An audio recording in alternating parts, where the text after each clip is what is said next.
igual a cerrar mi cámara porque ya una vez con el documento que voy a compartir, yo sé, me imagino que ustedes ya lo han de tener por ahí, pero si lo tengo aquí en la plataforma, pues no hay excusa para decir, mire, yo no sé, yo no lo tengo. Entonces, tenemos por aquí la,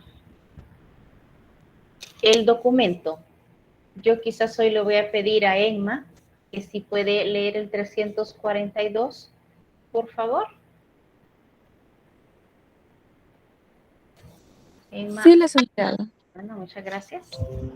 342. Hay 12, justo el que está ahí en la pantalla. Va. La empresa se mueve hoy en el marco de escenarios económicos de dimensiones cada vez más amplias, donde los estados nacionales tienen una capacidad limitada de gobernar los rápidos procesos de cambio que afectan a las relaciones económico-financieras internacionales. Esta situación induce a las empresas a asumir responsabilidades nuevas y mayores con respecto al pasado. Su papel hoy más que nunca resulta determinante para un desarrollo auténticamente solidario e integral de la humanidad, e igualmente decisivo. En este sentido, su aceptación del hecho que el desarrollo o se convierte en un hecho común a todas las partes del mundo o sufre un proceso de retroceso aún en las zonas marcadas por un constante progreso, perdón. Fenómeno este particularmente indicador de la naturaleza del auténtico desarrollo, o participan en él todas las naciones del mundo, o no será tal, ciertamente. Bien, muchas gracias. Fíjese lo que me dice este, este numeral. Ya veníamos hablando en la clase anterior cómo se desarrolla la actividad económica y financiera, que uno de los peligros grandes que se puede ver en este tipo de actividad es la usura, lo cual creo o espero que haya quedado claro en la clase anterior, que decíamos es el cobro excesivo de intereses, ¿verdad? Usted puede ver o platicar con personas que han tenido diferentes préstamos, si se lo hacen, si hacen un préstamo a una persona en particular o lo hacen a una institución bancaria, pues pueden ellos comparar a dónde les están cobrando mucho más interés. Y yo les decía, se cobra interés sobre interés.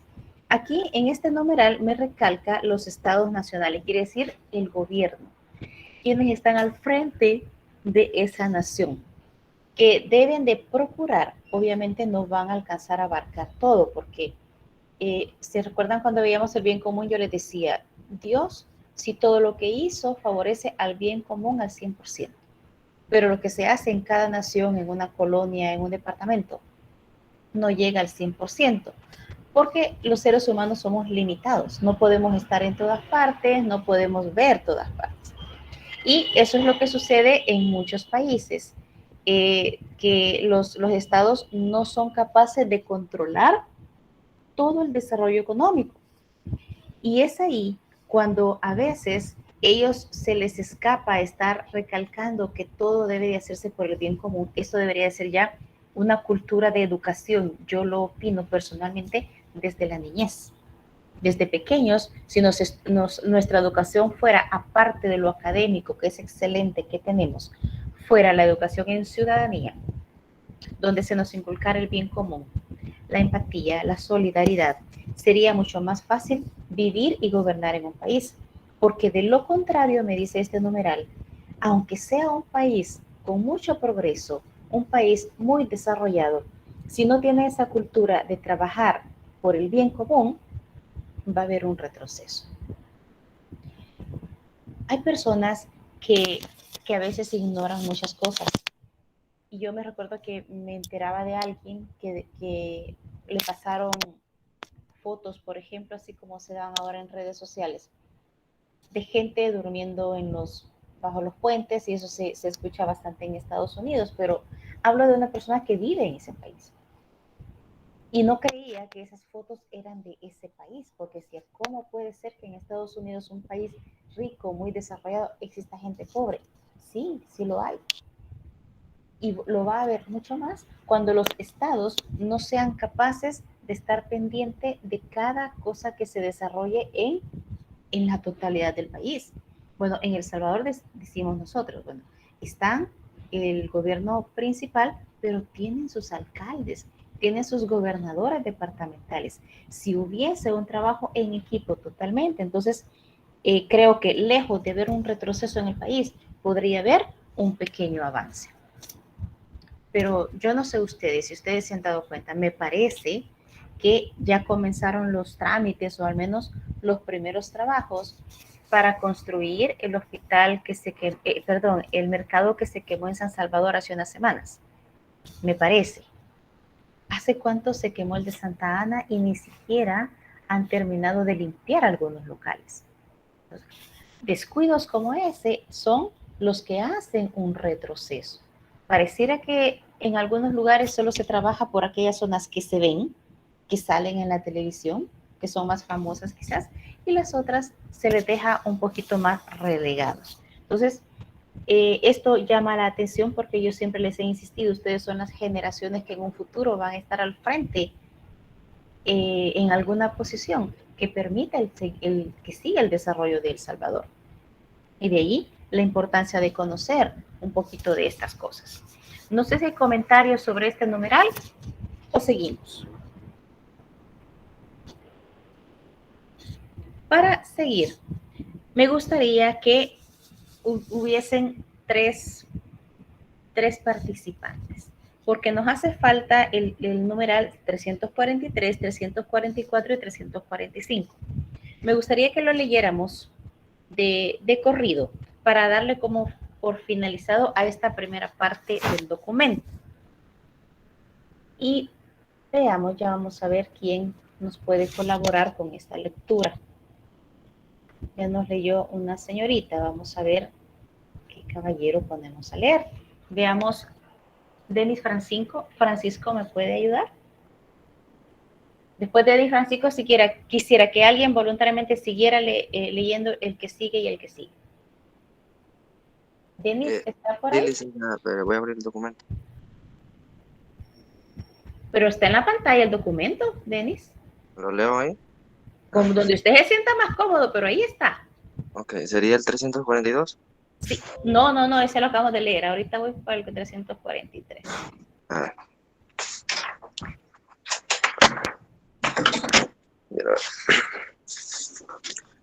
Dice, el papel del empresario y del dirigente de empresa. La iniciativa económica es expresión de la inteligencia humana y de la exigencia de responder a las necesidades del hombre con creatividad y colaboración. En la creatividad y en la cooperación se halla inscrita la auténtica noción de la competencia empresarial, un competere, es decir, un buscar juntos las soluciones más adecuadas para responder del modo más idóneo a las necesidades que van surgiendo progresivamente. El sentido de responsabilidad que brota de la libre iniciativa económica se configura no solo como virtud individual, indispensable para el crecimiento humano del individuo, sino también como virtud social necesaria para el desarrollo de una comunidad solidaria. En este proceso están implicados importantes virtudes como son la diligencia de la laboriosidad, la prudencia en asumir los riesgos razonables, la fiabilidad y la lealtad en las relaciones interpersonales, la resolución de ánimo en la ejecución de decisiones difíciles y dolorosas pero necesarias para el trabajo común de la empresa y para hacer frente a los eventuales reversos de fortuna. Gracias.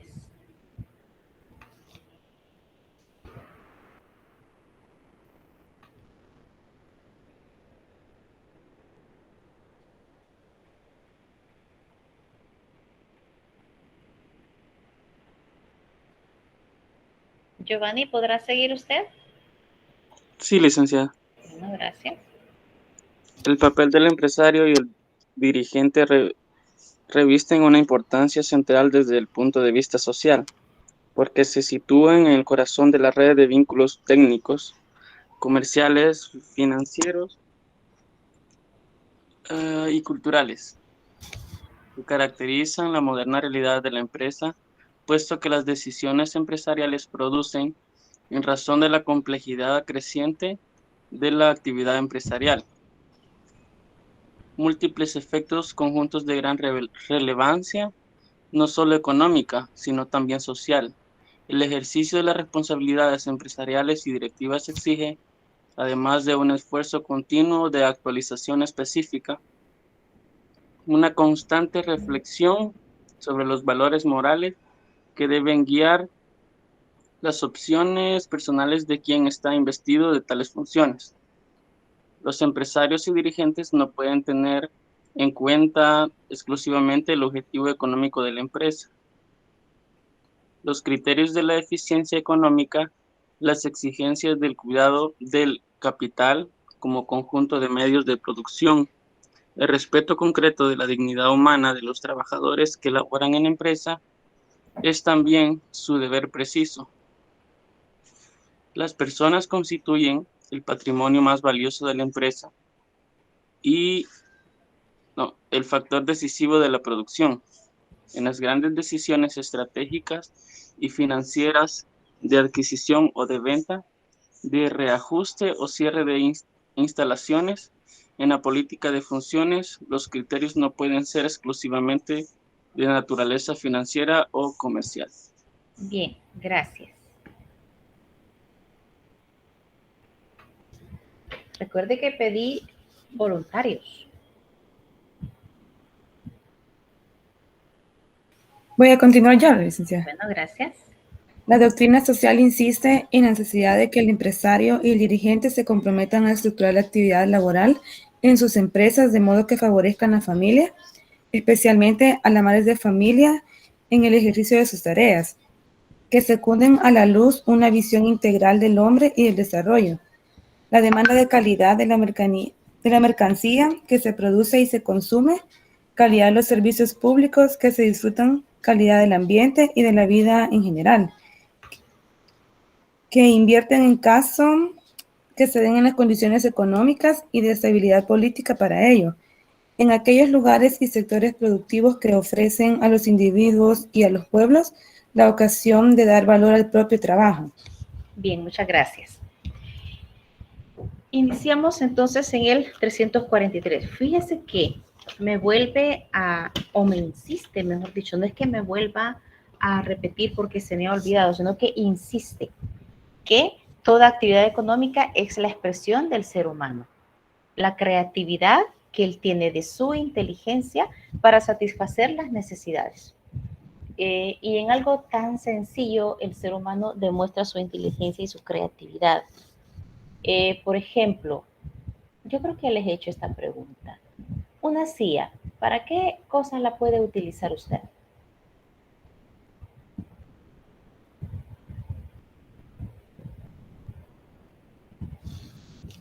Para sentarnos. Para sentarnos. Para ocuparlo, digamos, si no alcanzamos algo. Exacto. Para alcanzar algo como si fuera una escalera, para sentarnos. ¿Para qué más han ocupado una silla? Para colocar cosas encima. Exacto, para colocar cosas encima, ¿verdad? Y ese colocar cosas encima puede ser desde una cartera, una mochila, hasta, no sé, un televisor, por ejemplo, porque no tenemos una mesa. Entonces, esas diversas formas o utilidades que le damos a esa silla es la expresión de la inteligencia del ser humano. Yo creo que sí les preguntaba esto a ustedes. Me parece que con ustedes hablamos esto y recuérdenme, por favor, hablábamos de diferentes formas de destapar una botella de corcholata. ¿Verdad que fue con ustedes? ¿O no? Creo que no. No fue con ustedes. No, Perdón. Porque, bueno, existen los destapadores, ¿verdad? Para destapar que una botella, una soda que venga en botella de vidrio. Bueno, las que yo sabía, les comentaba a esa sección, el destapador, ¿verdad? Que para eso es. Y las chapas, cierto tipo de chapas de puerta. Pero es bien sorpresivo lo que me decía esa sección. Mire, se puede destapar con una llave, yo la puedo destapar con una cuchara, puede ser con algo, cualquier cosa que sea un poquito duro. Y entonces ellos explicaban cómo lo hacían. Yo les decía, me he quedado sorprendida porque a lo mejor jamás yo hubiera sido, se me hubiera ingeniado destapar una botella así con una cuchara, por ejemplo. Quizás ahí me faltaría, les decía yo, creatividad, pero hay personas que tienen esa creatividad, por eso no todos somos iguales. ¿Para qué? Para responder. Y yo les decía, otra cosa con la que sí yo he visto que lo hacen es con la boca, con los dientes, pero la persona que lo hace no sabe que se dañan los dientes, y a una vez nos perdemos un diente permanente, ya nos fue mal. Entonces, está bien la creatividad, pero habría que ver si nos puede servir o no. Nos habla de lo indispensable que es el ser humano de manera individual para el crecimiento de esa actividad económica, cualquiera que sea el trabajo que realice. Alguien podría decir, en mi caso, por ejemplo, ¿será que en mi trabajo, en el que estoy ejerciendo ahorita, no será actividad económica? Si lo vemos desde el punto de vista que hemos venido leyendo en el folleto, sí lo es. Aunque ustedes o yo a ustedes no les pase cobrando, ¿verdad? Págueme por favor la clase que le di. No, la actividad económica se da en otro sentido, no va directo. Como cuando me subo en el bus que yo le pago el pasaje al motorista y él me da vuelto si es que es ese tipo de relación. Pero la actividad se da. Le recalca y me vuelve a hablar un poquito de virtudes. De virtudes sí ya hablamos de unas poquitas anteriormente, porque las tocaba el tema. Aquí me habla de diligencia y laboriosidad. Diligencia es trabajo, laboriosidad también es trabajo. Pero la laboriosidad como una virtud me habla de ser diligente, ¿no? A ustedes ya les habrán dicho eso, haga eso con diligencia, quiere decir con gusto, que le guste lavarlo, hacerlo. Dije lavarlo porque pensé en cuando se manda a alguien a lavar los trastos. Cuando esa persona lo hace diligentemente, lo hace bonito, procura quitarle la grasa a los platos o lo que lo pongan a lavar. Quien no lo hace con diligencia hace más ruido que un circo. Platos que los tira de un lado para otro y los está lavando, pero los está lavando de mala gana porque no está siendo diligente. Cuando ustedes y yo tengamos un trabajo que hacer, así sea una tarea, una investigación, usted ubíquese en el trabajo que a usted le toca realizar. Desde el momento en que usted se pone, o yo me pongo a pensar, o yo, por ejemplo, hoy a las 8:26 que yo comencé a entrar y a preparar lo que quería presentar y todo, si yo hubiese dicho, ay Dios, ya va a empezar la clase. Ay, qué tristeza, cuántos alumnos hay conectados ya. Ay, ni modo. Si yo digo eso, desde ahí yo no estoy siendo diligente, porque estaría acá dando mi clase porque la tengo que dar. No lo haría con el gusto. Pero si la actitud es diferente, ay, aquí estoy con el tema y hoy vamos a ver esto y espero yo llegar a los estudiantes. Yo veo aquí algunos que están en esta clase y no son diligentes, porque yo les digo, ¿hay preguntas? Me ignoran. Son las mismas 3, 4 personas las que me responden. ¿Alguien quiere participar? Nadie. Entonces, mi pregunta es, en cuanto a la virtud de la diligencia, ¿estos estudiantes estarán siendo diligentes en esta clase o no? ¿O están nada más por estar? Yo diría, ya no diría yo de cuerpo presente, yo diría de foto presente. Entonces, eso, desde el momento en que nosotros sintamos tristeza por lo que tenemos que hacer, ya no somos diligentes. Ya hacemos las cosas como una obligación, como un cumplimiento, no porque lo querramos hacer bien. Y la diligencia o la laboriosidad tiene mucho que ver con el aspecto subjetivo del trabajo que hablábamos la vez pasada. Para muchos estudiantes, uno de sus trabajos es estudiar. Ahora, ¿estarán siendo laboriosos en el estudio? Solo ellos lo sabrán. Y cada uno sabrá cómo está desempeñando la diligencia en esa actividad, que a lo mejor usted podrá decir, pero ¿qué actividad económica? Yo he escuchado a muchos estudiantes que dicen que yo no soy nada productivo. Mire, yo no estoy generando dinero. Claro que está generando dinero, Porque usted, sus padres están pagando una mensualidad, esa mensualidad se distribuye para muchas cosas.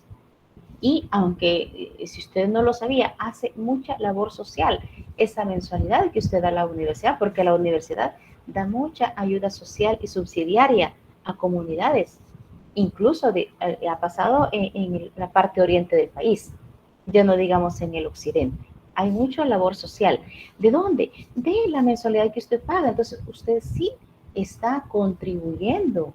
Usted no es un ser inerte porque es solo un estudiante. No, porque está participando en esa actividad económica, a lo mejor sin saberlo o de manera indirecta. Me habla de la prudencia.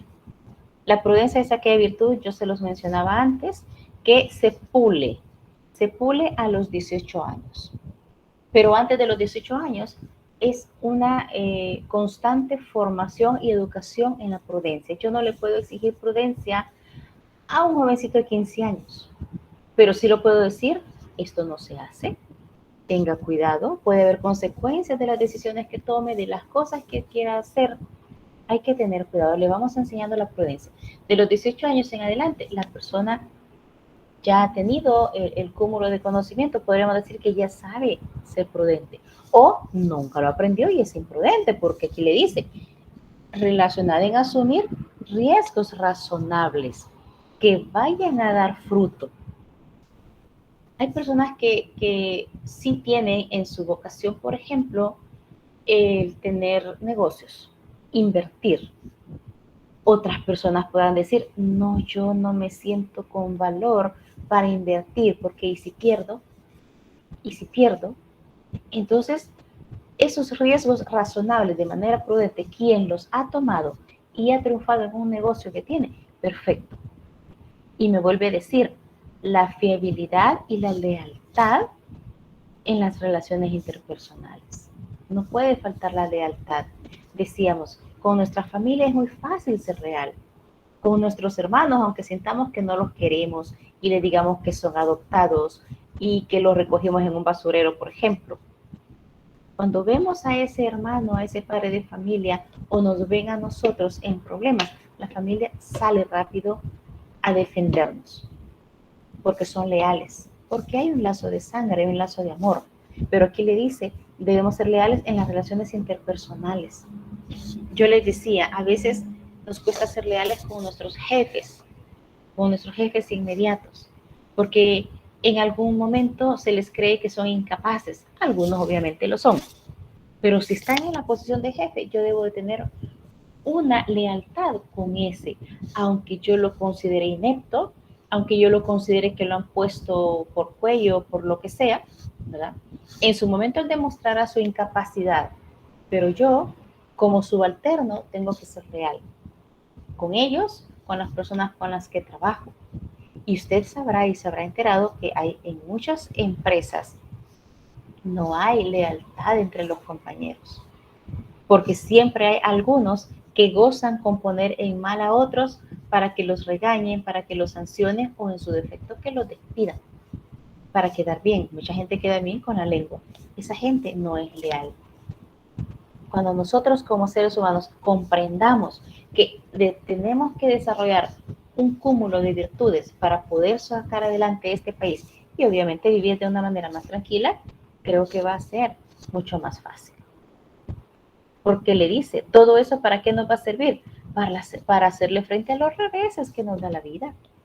Porque todo lo que enfrentamos no siempre nos va a salir al 100% bien. Y a usted le habrá pasado en pequeños fracasos que se han tenido, ya sea en una materia, en un examen, que usted a lo mejor esperaba mayor nota y no se dio. Ese es un revés de la vida. Pero cuando tenemos desarrolladas ciertas virtudes o ciertas buenas actitudes para vivir, la vamos a ver desde otro punto de vista. Le habla del papel del empresario y el dirigente, ¿verdad? Quiere decir el que está a la cabeza. Se deben de tener en el corazón la red de vínculos técnicos comerciales, quiere decir conocer el campo en el cual se está trabajando. Yo no me voy a meter a trabajar en un rubro donde yo no conozca cuáles son las leyes que los rigen, porque puedo infringirlas o puedo salir afectada en eso. Le vuelvo a hablar del esfuerzo continuo de la actualización específica. ¿Se acuerda que una de las preguntas que yo le hacía en el parcial era de qué depende el mantener un trabajo? Depende de la cualificación constante. Porque yo puedo conocer, por decirle, varios licenciados químicos que ejercieron, que ya están mucho mayores. Y de hecho, yo tuve muchos compañeros en la universidad que cuando comenzaron a exigir la formación pedagógica, cuando comenzaron a exigir el idioma inglés, estudiar maestrías y una serie de diplomados, optaron por retirarse mejor. Entonces, no pudieron mantener su trabajo porque no estuvieron abiertos a la cualificación. No solo necesitamos, como la mayoría de ustedes me contestó, tener una profesión académica. No basta solo eso. Se necesita una actualización específica, que si hablamos en un lenguaje técnico se llama cualificación constante. Tengo que estar abierto a eso. Y algunas personas no están abiertas porque dicen, ay Dios, mira, ¿quién me va a dar la capacitación? ¿Qué me va a enseñar? ¿Qué me va a enseñar? Si yo tengo tanta experiencia, sí, puede ser que un joven pueda dar una capacitación a personas mayores, pero siempre hay algo nuevo que aprender de cada persona. Obviamente en la experiencia no la van a tener igual, pero tienen nuevos conocimientos. Yo les digo a ustedes son de la época tecnológica, muchos nos pueden enseñar. Con esto de matemáticas que nos han dado una pizarra interactiva, nos la dieron y yo me recuerdo que en la maestría yo cursé una materia donde utilizaban esa pizarra, nos explicaron cómo funciona, pero nunca nos pusieron a practicarla y echarla a andar nosotros. Entonces, en la facultad me la dieron y me dijo, esto le va a servir para matemáticas. Y cuando me llamó la secretaria, venga a traer su tablet, me dijo, tablet nos van a dar. Bueno, dije yo, qué bien. Vamos a ver cómo la vamos a ocupar. Cuando llego me entero que no era una tablet, sino que una pizarra interactiva.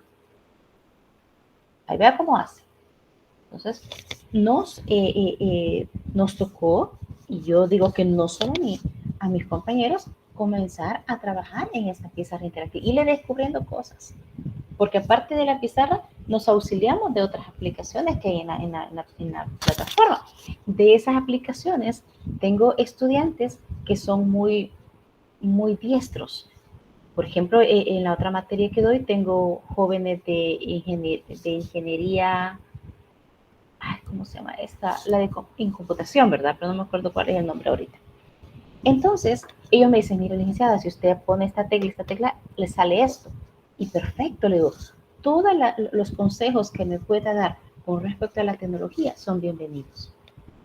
Porque si yo no lo sé, los aprendo. Y si lo sé, los pulo. Entonces, tenemos que estar abiertos a la cualificación. De todas las personas podemos aprender. De todos. Y me habla de que tenemos que cuidar, ¿verdad? ¿Cuál es el objetivo de la empresa? ¿Cuáles son las exigencias de ese capital? ¿Cómo debe de ser el respeto? Me vuelve a hablar de la dignidad humana. Y alguien va a decir, es que eso ya lo vimos antes. Sí, pero eso es base de una buena relación humana para cualquier desarrollo. Y que el patrimonio más importante de una empresa son las personas. Yo les puedo hablar de docentes.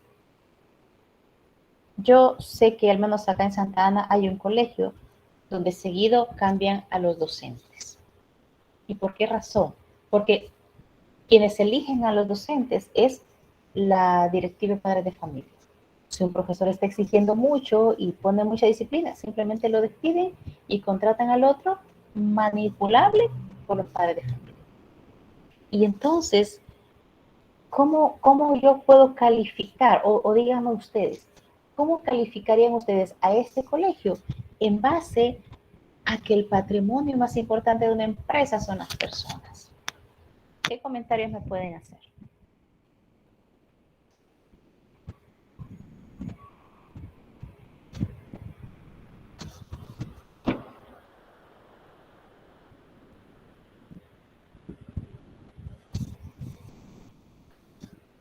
Mira, me parece que habían escrito quiero revisar para leer lo que me han escrito. Bueno, aquí me habían escrito que sí, que hablan. Pablo, en cuanto a la remesa, yo no había visto su comentario. Cuando usted, eso creo que se refiere a cuando está la actividad económica. Claro que sí, las remesas cuentan y a un país le sirven mucho las remesas, porque acuérdese que por cada remesa las personas pagan y gana el Estado ciertos intereses, y esos son los que se siguen poniendo a trabajar para las tareas comunes que el gobierno debe de realizar para un país. Quiero ver, ese sistema no será contraproducente porque no aprenden nada a los alumnos y les permite... Sí, Natanael, a eso me refiero. ¿Okay? Cuando, en este colegio específicamente, me voy a reservar el nombre, cuando los profesores comienzan a exigir, y lo hablo con propiedad, porque muchos compañeros míos, muy buenos docentes, llegaron a trabajar ahí, pero cuando exigieron, los sacaron, ¿verdad? Incluso tuve una compañera que renunció de estar trabajando en Unicaes por irse para ese lugar, y el ratito, a la vuelta de unos meses, ya no estaba ahí. Claro que es contraproducente, porque entonces los alumnos quieren aprender lo que ellos dicen, ¿verdad? Es que no me exija, no me deje muchas tareas. Mire, el examen más fácil. Muchos docentes se pueden acomodar. Y yo como docente puedo decir, vaya, pues chévere, no se preocupen. No les voy a hacer examen. Sí, van a tener todos. No se preocupen. Pero cuando estos estudiantes lleguen al lugar donde tengan que poner en práctica los aprendizajes previos, eso se llama los aprendizajes, las bases que trae, andan mal. Cuando yo hago a veces una mini encuesta antes de iniciar la matemática 1 o la 2 o la 3 y les pregunto cómo se sienten ellos en cuanto a bases de la materia anterior, muchos me dicen mal. Entonces, ellos sabrán por qué traen malas bases. Pero sí, cuando el docente se acomoda o lo obligan a acomodarse por una necesidad que tiene del trabajo y hace lo que los alumnos dicen o los padres dicen, los alumnos se acomodan y el aprendizaje va a ser nulo. Yo, en una de las materias, yo no en esta universidad, yo dejé ya de grabar clases, porque les dije, se están acomodando, estamos preparándonos para una carrera bastante difícil, donde no hay casi estudiantes, y usted se está acomodando. Entonces, de ahora en adelante, el que esté en clase se va a aprender. El que no, cuando nos toquemos en presenciales y estamos en el laboratorio echando en práctica, utilizando los aparatos que aquí se les está enseñando de manera con videos, con diapositivas, cómo se van a utilizar, y no le da importancia porque no entra, no va a aprender. Ya en la práctica, ahí se va a ver el problema, ¿verdad? No podemos... yo fui el día viernes a la Nacional a cuidar los exámenes diferidos para lo de nuevo ingreso. ¿Por qué no pudieron hacerlo la primera vez? No sé. Pero yo llegué y nos habían puesto a un estudiante, a cada docente, como apoyo, por si se necesitaba algo. Mi sorpresa fue que me fui a topar con una exalumna del colegio cuando ella estaba como en octavo, séptimo grado. Y como con mascarilla, yo solo le conocí un poco los ojos. Y me dice, ¿usted no se acuerda de mí? Soy fulana de tal. Usted, ay, sí, le dije, para que usted se cortó el cabello. Lo usaba bien largo en el colegio. Lo que, y hablamos de ciertos docentes, cómo ha cambiado el lugar. Muchos ya no estamos en ese colegio. Y hablábamos específicamente de la materia de matemáticas. Y ella me decía, lo que yo sé es que allá nos hacían sufrir y nos exigían y nos costaba pasar la materia. Y ahora me doy cuenta que si no me hubiesen exigido de esa manera, yo no hubiera rendido en las materias de acá. Al rato apareció otra alumna que solo está esperando graduación y me dice, cómo extraño la presión que nos ponían en el colegio, porque aprendimos. Lástima, me dijeron las dos, que de todas esas maestras que nos formaron a nosotros, ya no hay nadie en el colegio, solo una persona. Porque se han dado la tarea de cambiar y cambiar y cambiar. En una ocasión, teníamos una muy buena directora y yo le dije, porque siempre cada año se dan concursos para plazas de maestros del gobierno. Y muchas de mis compañeras se metían al concurso para ver si ganaban una plaza. Y a veces, como hay corrupción, pues no la ganaban. Ya esa plaza tenía nombre y apellido.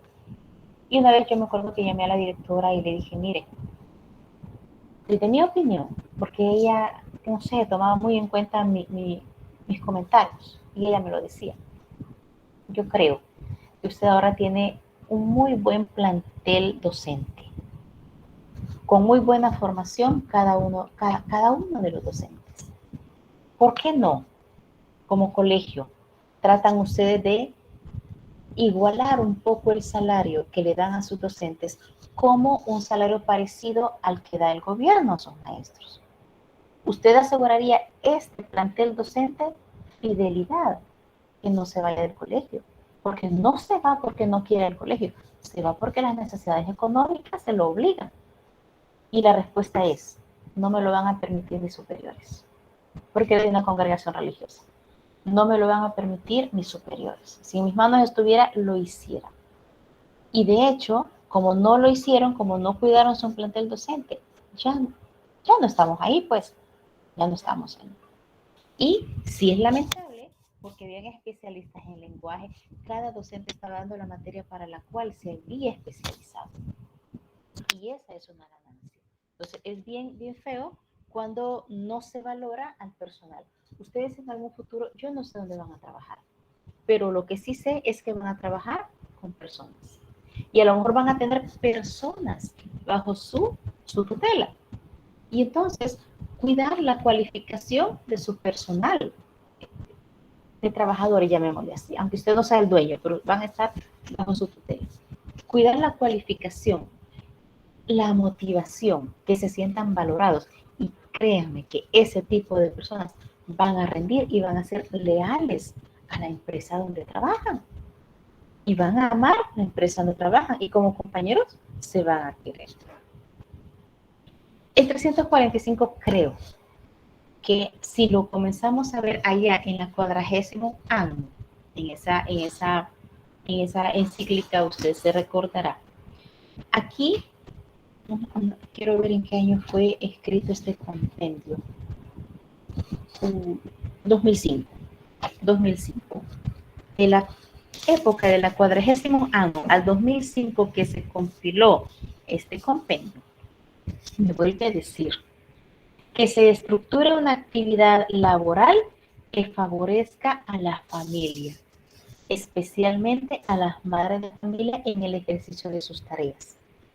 Mi pregunta, ¿conocen ustedes empresas que cuiden eso o no se han dado cuenta?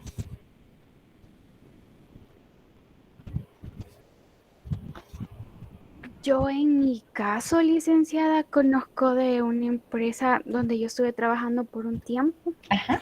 en que lo veía muy seguido, eran más mujeres que hombres. Ajá. Y obviamente habían de muchas edades, jovencitas, así como ya mayores, ¿verdad? Uh-huh. Pero lo que me gustó por la importancia que le dan a la mujer es más cuando están en lactancia. Había un lactario, Uh-huh. 2 lactarios, perdón, en el cual pues ellas podían pedir permiso a la hora que quisieran cuando les llevaran al bebé a su trabajo para que los pudieran alimentar.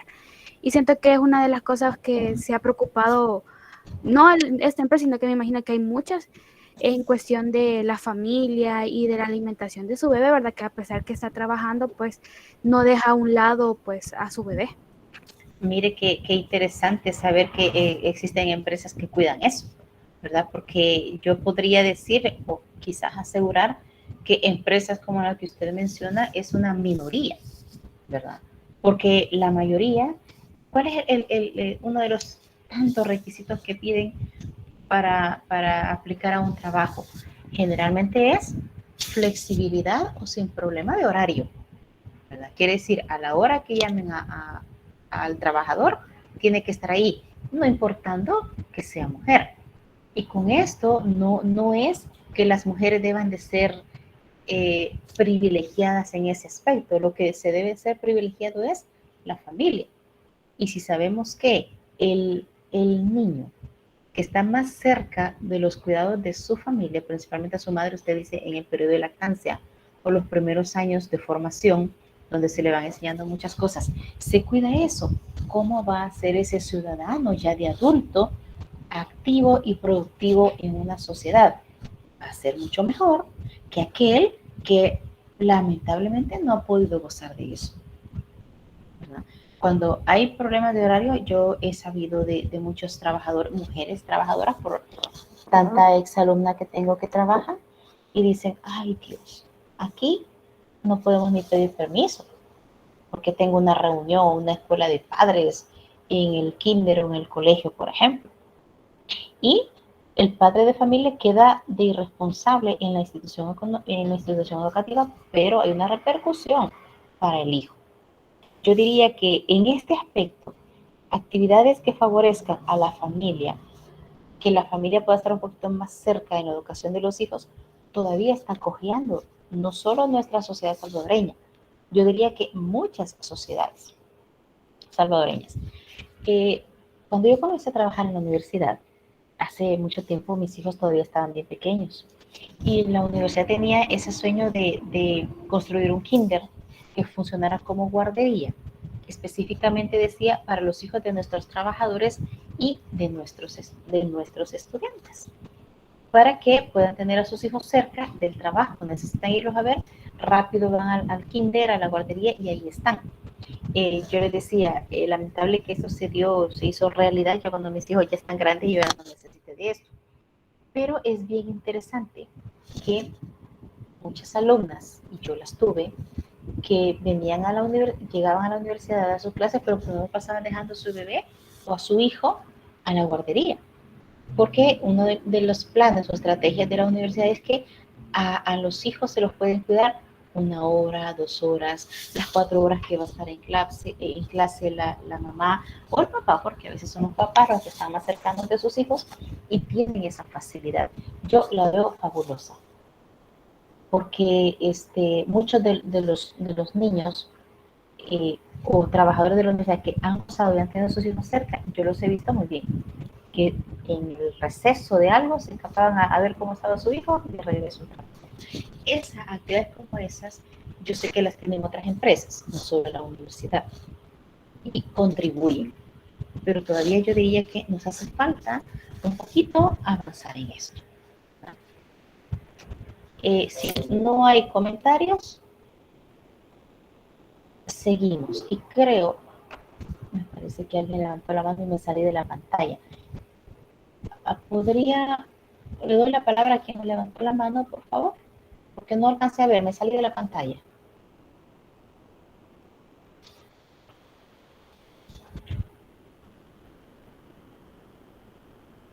La escribió, ¿verdad? No te preocupes, Gabriela, ya está aquí. Entonces vamos a continuar y le decía, vamos a leer, a iniciar digamos, subtema siempre del documento. Vamos a hablar, a leer por favor el 346. ¿Quién me hace el favor?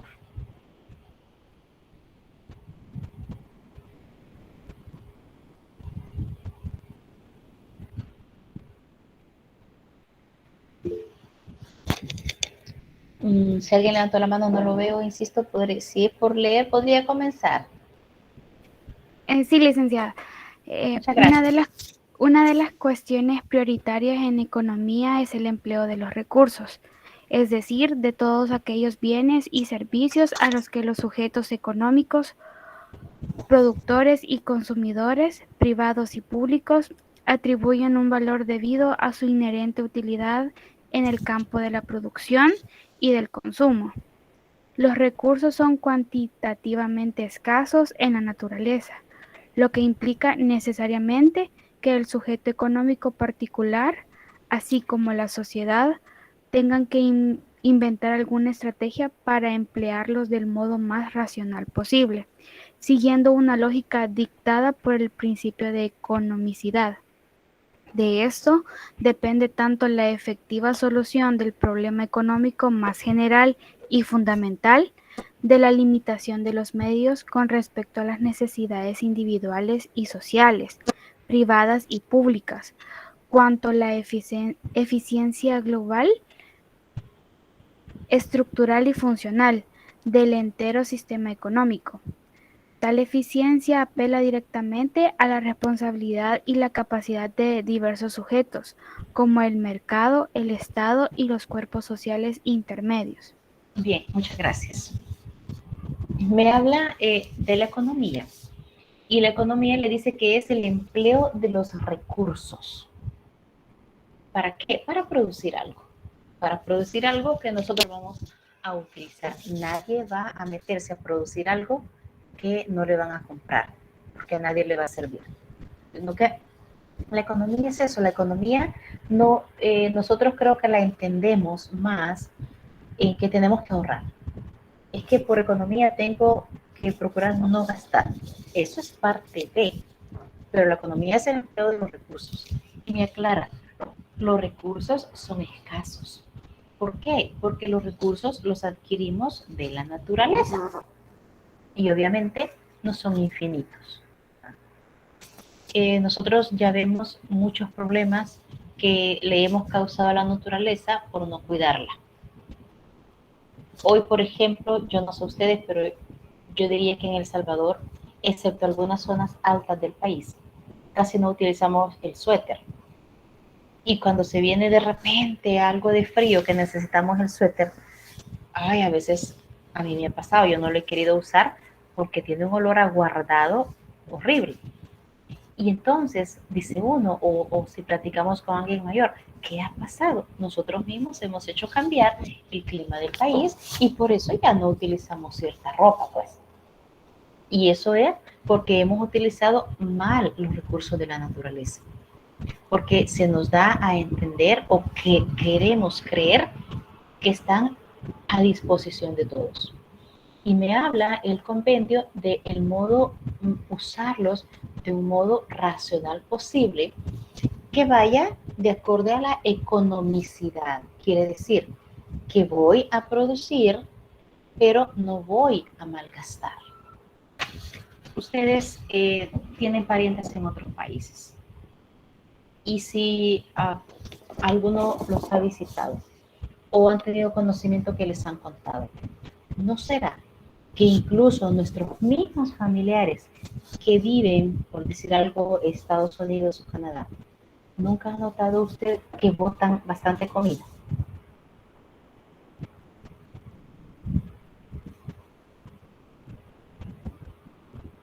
¿Nunca se ha enterado de eso?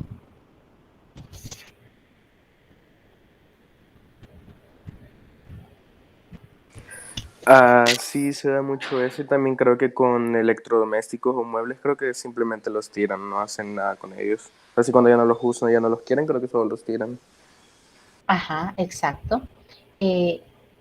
Hay personas que dicen, salí a caminar y me encontré, por ejemplo, un gavetero, por ejemplo. Alguien lo desechó. Yo, bueno, me imagino que eso lo hace generalmente casi un latinoamericano. Lo ve en buen estado o que lo puede reparar, se lo lleva y lo usa. Pero mucha de la mentalidad en este país es votar. No se come esto, lo vota. Los salvadoreños, cuando no nos comemos un poco de comida que hemos salido a comer fuera, ¿no será que pedimos para llevar? Para llevar. Pablo, ¿lo escuchamos? O lo guardamos para más tarde o para el desayuno de más tarde. Bueno, en mi caso yo que, bueno, salgo a trabajar, cuando salgo de noche y pues como algunas cosas y ya no me alcanzo a comer alguna parte, lo guardo y digo, me va a servir para el desayuno. O sea, busco una manera de reutilizarlo y que me beneficie. Exacto. Se busca una manera de reutilizarlo, ¿verdad? Yo sí personalmente, con mis hermanos, cuando yo comencé a visitarlos hace ya varios años, yo observé eso, ¿verdad? Me iban a comer y no querían nada, no, lléveselo. Y lo decía, no, yo voy a pedir para llevar. Y me recuerdo que mi hermano mayor que yo, bien avergonzado, y me dijo, qué bárbara, si eso ya no sirve, nadie se lo va a comer en el hotel porque andábamos en un lugar paseando. No, pero yo me lo voy a llevar, le dije yo, sí. y aunque si te da pena andar al baño, levantarte de la mesa, pero yo voy a esperar que me lo hagan. Bueno, siempre me ha gustado ser bastante independiente y si yo quiero hacer algo y veo que no está mal, pues yo lo hago. Y la cosa que, a no ser largo el cuento, yo me llevé la comida.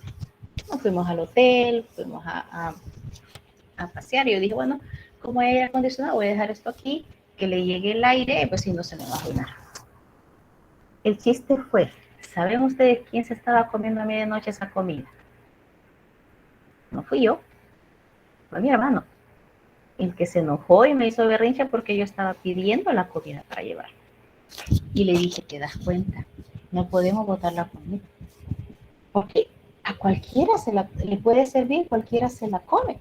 Como dice Pablo, nosotros tenemos otra mentalidad, todo lo pedimos para llevar, en muchos países no. Yo veía a mi hermana, un año yo la visité, y le decía yo, mira, te ayudo a ordenar. Sí, me dice algo, no tienen ustedes cuántas cosas le saqué a la mesa, estaban selladas y vencidas.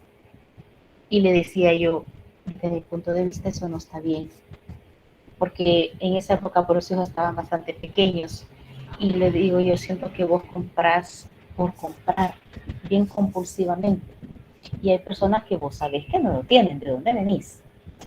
Y se da eso, pues, y les estoy contando anécdotas vividas. Yo sé que ustedes lo han visto en otras personas, pero es porque no se tiene la conciencia de que los recursos de la naturaleza realmente son escasos, porque nosotros vemos, o a nuestro alrededor vemos que siempre tenemos todo, o a veces uno exagera. Igual, creo que me pasó cuando yo estaba allá por bachillerato, una excursión del colegio lo hizo el profesor de ecología, mi bachillerato fue químico biológico, nos llevó al Cerro Verde. Y les estoy hablando, creo, de allá por 1985. Nos dijo, miren, jóvenes, apunten todo porque va a haber examen de esto y bla, bla, bla. Pero lo que quizás nos impactó a todos fue, en 10 años el lago de Coatepeque va a desaparecer. Porque, mire, todo se está arruinando y él puso todo sucio. Y nosotros impactados, ¿será que ya no va a estar? Hoy, muchísimos años después, veo que el lago de Coatepeque está ahí, gracias a Dios. Pero tal vez él fue muy drástico al dar un tiempo, en tantos años ya no va a estar, ¿verdad? Pero eso no significa que, si hablamos de eso, el nivel del lago ha bajado, porque usted va a cualquier lugar, los muelles antiguos que se puedan ver todavía, ya ni siquiera agua tienen, cuando antes todo eso estaba cubierto de agua. Quiere decir que el nivel del agua con los años, no sé cuántos, creo que desde esa vez que yo fui acá han pasado como 35, 36 años, el nivel de agua ha bajado y va a seguir bajando. Entonces, esa es una muestra que el agua en ese aspecto es escasa. Yo no sé ustedes, pero hay muchas casas, muchas colonias donde el agua es racionada. Les llega un día sí, un día no, o simplemente pasan días en que no tienen agua por una u otra razón. Entonces, quiere decir que los recursos de la naturaleza no son infinitos. Debemos de usarlos razonablemente. A veces en algunas empresas cuando se habla de austeridad, no vamos a gastar. Si para limpiar algo con papel higiénico, por ejemplo, un empleado le daba 5 o 6 vueltas al rollo de papel en su mano, cuando hay austeridad, ya le dicen, mire, yo solo doy unas 4 vueltas, ya no le dé 10. ¿Qué significa? Que lo que puede hacer con 4 vueltas lo puede hacer con 10. Estoy hablando de que limpiar una mesa o así, algo que derramó y tenga que limpiar. El principio o el pensamiento de economicidad deberíamos de tenerlo todos, no solo en nuestra casa, sino con nuestra casa grande, y usted ya sabe cuál es la casa grande. Los recursos siempre van a ser escasos y tenemos que buscar, pues, que aunque esos recursos sean escasos, no significa que vamos a disminuir la eficiencia, que vamos a disminuir la calidad o que vamos a afectar el sistema económico, sino que tenemos que apuntarle siempre a que la producción tiene que ser de calidad y se debe de cuidar, obviamente, muchos aspectos, ¿verdad? No sé si hasta ahorita hay comentarios o he dejado dudas o en algo en lo que no hayan estado muy de acuerdo y que tengamos que recalcar o discutir.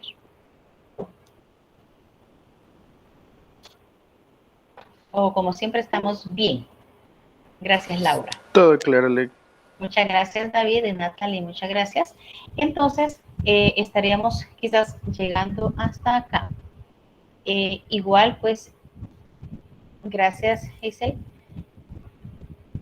Yo los invito a que traten siempre de antes de esa clase, darle una leída a lo que ya se vio porque va teniendo relación, ¿verdad? Y que obviamente al finalizar este documento